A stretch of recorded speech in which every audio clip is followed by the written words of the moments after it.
Have you ever considered that what's happening in your gut might actually be influencing your brain and your mood and just in general your mental well-being? My name is Melissa Nell. I'm a registered dietitian and I'm part of the Body 20 Nutrition Doctor team. And today I'm talking about the gut-brain connection. So this is a topic that has been discussed numerous times. We've also discussed it in previous videos, but I do think that it is important to always keep on talking about this topic, since it has such an integral part in our overall health and so many other facets of our well-being. So let's jump right in. So the gut houses trillions of microorganisms, and we collectively call these microorganisms the gut microbiota. And these microorganisms are super important because they are really crucial for digestion, for absorption. They're also important for the immune function and so forth. And we've now seen with lots of research and more research coming out that there is a real definite link between the gut microbiota and how healthy our guts are and how healthy our brains are. I think it's so easy for us to actually think about the body in separate entities. You think about the liver separately to the brain, separately to the gut, separately to your thyroid, for example. But it's really important to note that it is all interlinked, and these organs actually communicate with each other. So we see that there is a direct communication between the gut and the brain by, for example, the vagus nerve. And we see that serotonin, which is basically our happy hormone, majority of it is actually made in the gut and then sent to the brain to regulate our mood and so forth. So we see that there is a direct link between these two. So it is important to actually, if you are struggling with mental health, or even if you aren't struggling with mental health but you want to protect your mental health, which I think we all should be doing since we are living in such a crazy world at the moment, we should definitely be taking care of our guts. So how do we take care of our guts? And the biggest way that we can do that is definitely by what we eat. So that's definitely what I want to talk about today. It's just things that we need to consider when it comes to what we choose in terms of the foods and the quantities and the quality of the food, and how we can make sure that we are feeding our gut microbiota and getting them as strong as possible so that we can get the best benefits from them for our mental health specifically. So let's talk about what we can incorporate into our diet to make sure that we are feeding these trillions of microorganisms in our guts. So first of all is fiber-rich foods. So fiber provides prebiotics to the probiotics that we find in our guts.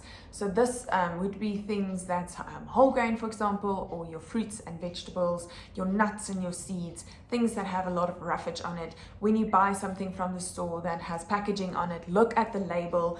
When you look at it and you can look at the nutritional content, and there it says per 100 gram at least it should have more than 6 grams of fiber per 100 gram for it to be considered something that contains, fiber. So when you are choosing maybe a cracker, or when you're choosing bread or whatever it might be, or cereal, look at the label and see that it at least has more than 6 grams of fiber per 100 gram.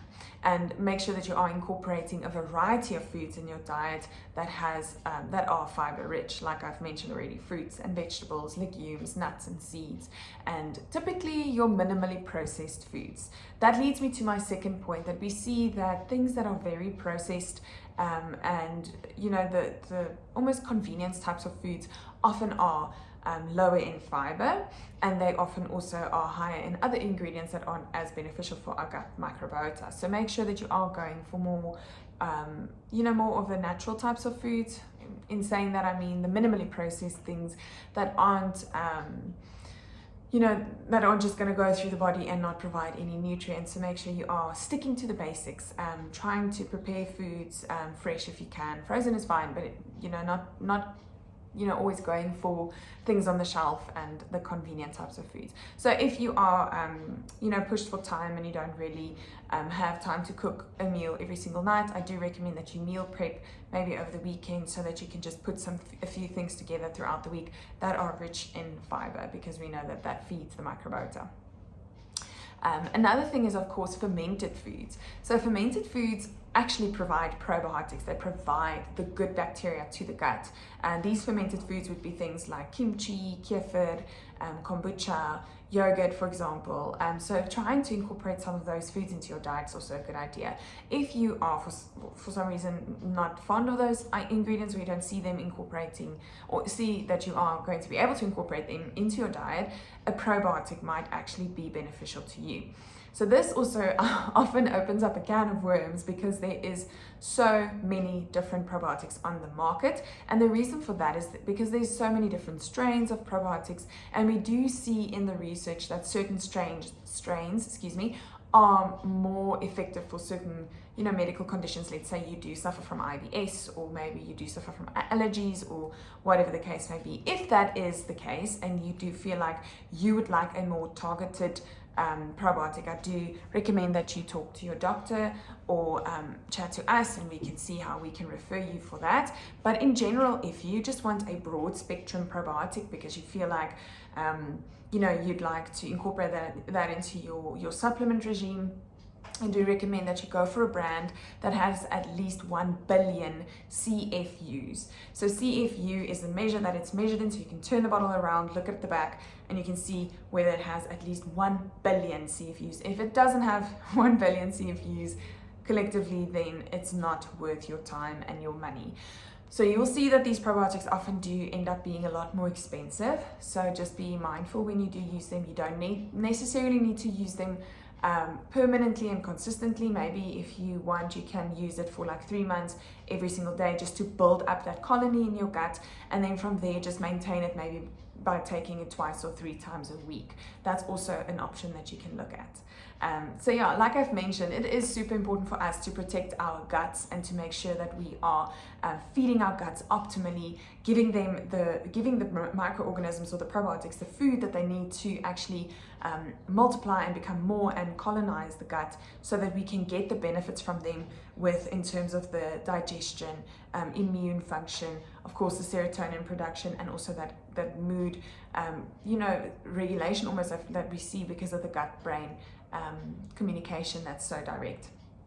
The last thing that we often forget about when it comes to feeding our gut and making sure we are looking after it is, yes, the quality of the food and the quantity of the food is definitely important, but also we need to look at the environment that we are surrounding ourselves in, basically. So we do see that stress has a very big impact on our health and well-being in general, but we do also see that it has a direct impact on our gut and how we metabolize foods and our gut microbiota. So if you can, try to be try to prioritize your stress management. When you are eating, try to eat mindfully. In other words, try not to just gobble down your food and get it over and done with. Maybe take some time, really enjoy the food, try to make it a social event, that type of thing, and really just try and reduce the stress, especially around meals, so that you can really get the full benefit from that meal and not feel bloated and overly gassy, let's say, after that meal. I hope this has been helpful. Let us know if you have any questions, and I'll see you in the next one.